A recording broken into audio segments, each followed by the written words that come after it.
Hello you absolute legends. On the 6th of March 1999, the Quake speedrunner Marcus Taipale beat the level E2 and won the installation in just 7 seconds on the easy difficulty. It was a simple speedrun. There were no fancy techniques, nor does it seem like there really could be. It's easily the shortest speedrun in the entire game, and the bare-bones nature of the route made it seem like there were no obvious ways to gain enough time to shave off another second. And this remained the case for the next quarter of a century.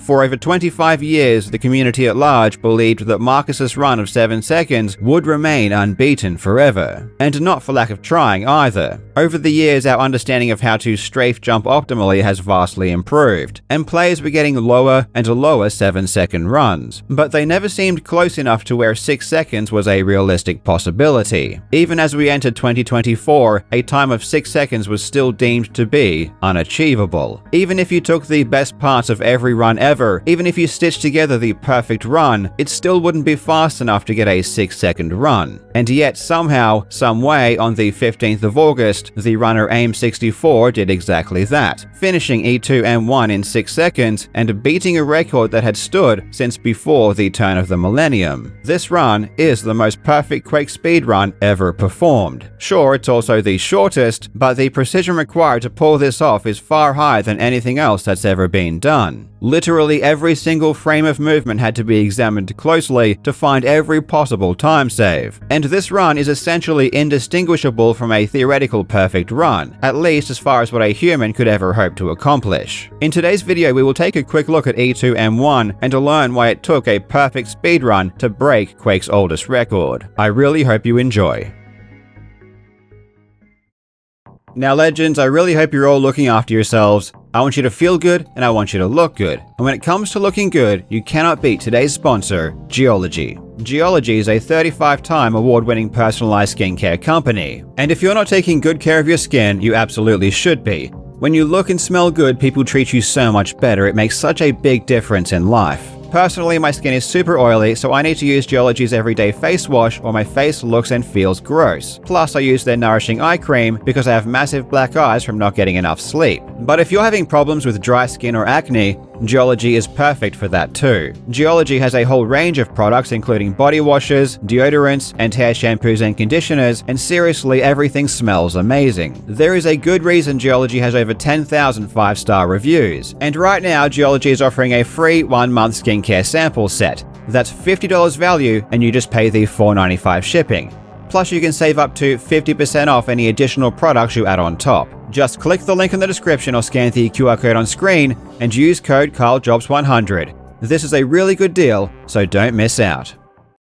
If a speedrun was the only thing you ever saw of E2 and 1, you would think it was the smallest map in Quake. Players immediately realized that with a well-timed bunny hop, you could clear the gap that separated the beginning of the level from the end, skipping most of the level's content. The original world records on E2 and 1 were extremely basic. Strafe jumping hadn't yet been introduced, so players only jumped when they needed to cross the gap to reach the end. 1998 is where the technique of bunny hopping really started to be implemented more, and this allowed Ilkka Kirkkala to beat the level in 8 seconds. By 1999, strafe jumping had come a long way, and this enabled Marcus Taipale to achieve a time of 7 seconds. At this point, players knew that in order to move as fast as possible, you want to spend as much time in the air as you can. When you are running along the ground, you lose tons of speed due to friction, and this is the entire point of bunny hopping, as we all know. You want to jump as soon as you land, so you keep most of your speed. And in 1999, players already knew this fairly well, which is why it's interesting that Marcus didn't seem to do this, at least after his first jump. Marcus bunny hopped after every single jump except the first, in which case he landed, ran for a brief moment along the ground, and then jumped again. This is obviously not optimal, and it caused him to lose the speed he gained from his first jump. But he did this for a very specific reason. The problem players faced on E2 and 1 is that in order to make the jump over the gap, you needed to land in a specific spot. You had to land land on top of the railing so that you could make the distance. If you landed earlier, you would either hit the railing or just simply wouldn't have enough speed to clear the gap, and this created a large bottleneck. Players had to plan their bunny hop so they landed where they needed to in order to make the jump, and this is why Marcus delayed his second jump, because if he started his bunny hop chain earlier, he would have landed too early before the gap and therefore wouldn't have been able to make the distance. As the skill level of players developed and they perfected air strafing, now they could build enough speed to where they didn't need to delay any of their jumps and they could still make it up onto the railing. As time went on, bunny hopping became even more optimized, especially with the introduction of power bunnies in the mid-2000s, which is where you tap the forward key as you land to keep even more of your speed. On E2M1, this was a good thing obviously, but it presented another problem, because now if you had too much speed, it seemed like you would land beyond the railing and fall down. The only way you could really capitalize on any more speed at the start is if you could be so quick that you could clear the jump on your 5th bunny hop instead of your 6th. It's not possible to land on the railing, but if you have enough speed, you can land a bit shorter and still make the distance. However, this is far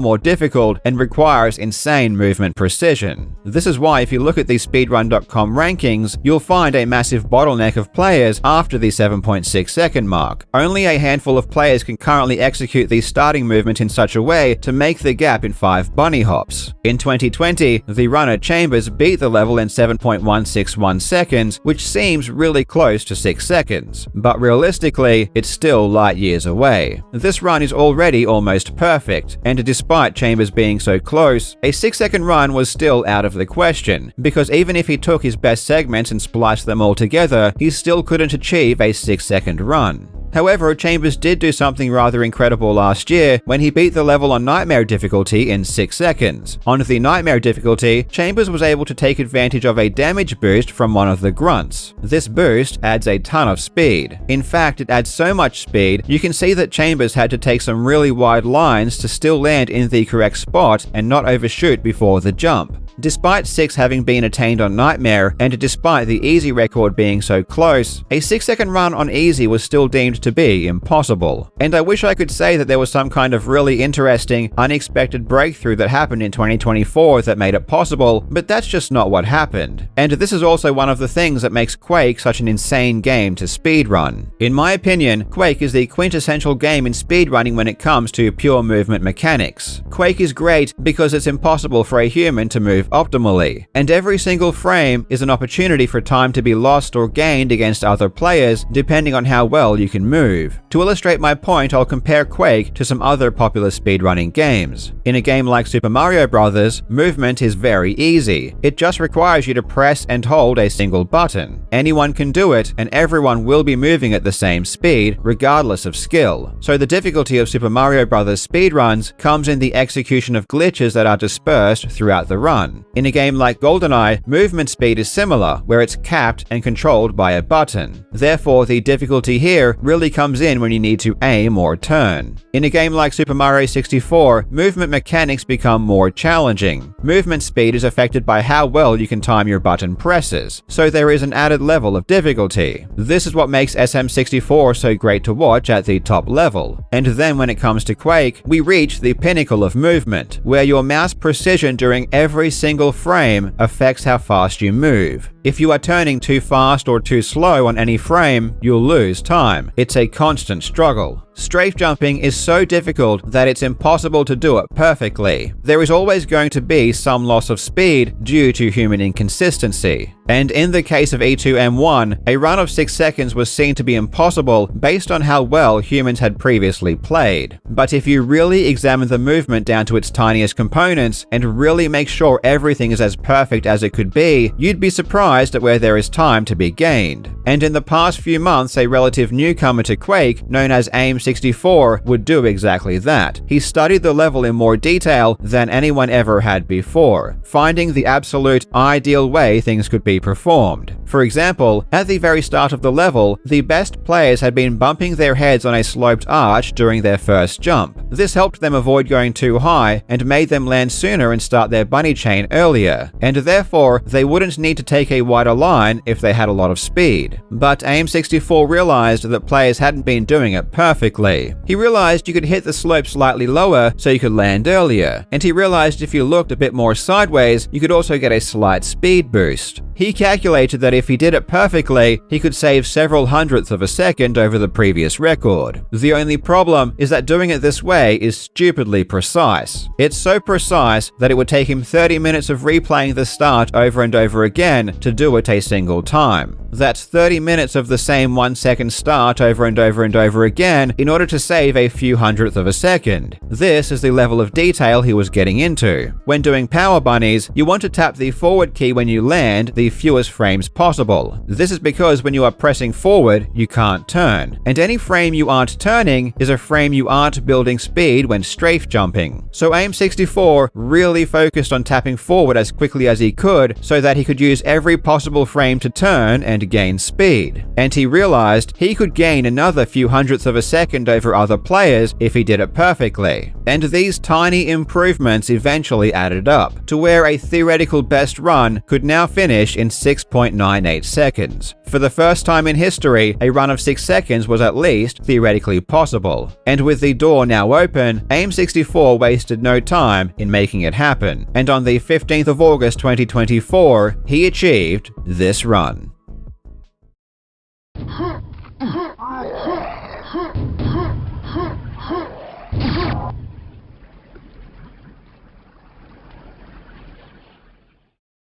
It may not look like much, but this run is the most perfect Quake speedrun ever performed. It clocks in at 6.997 seconds and is only 1/100th of a second slower than the theoretical human maximum. And given how hard Quake movement is to perfect, this is just astonishing. Sometimes a new record is achieved through a breakthrough in knowledge or a new discovery, and sometimes it's just the result of examining things more closely than anyone else had before, making sure everything is executed as well as it could be, and really valuing every single tiny chance to save time. This run perfectly encapsulates the modern era of Quake speedrunning, and it's amazing to see players still pushing this classic game to its absolute limits. A huge congratulations to AIM64 on his achievement, and also a big thanks to the YouTube channel Quake Speedruns Explained, who was kind enough to provide some cool footage of these demos for me. He makes awesome Quake documentaries, so definitely check out his channel as well. Thank you so much for watching, you legends. I hope you're having a fantastic day, and I will see you in the next video.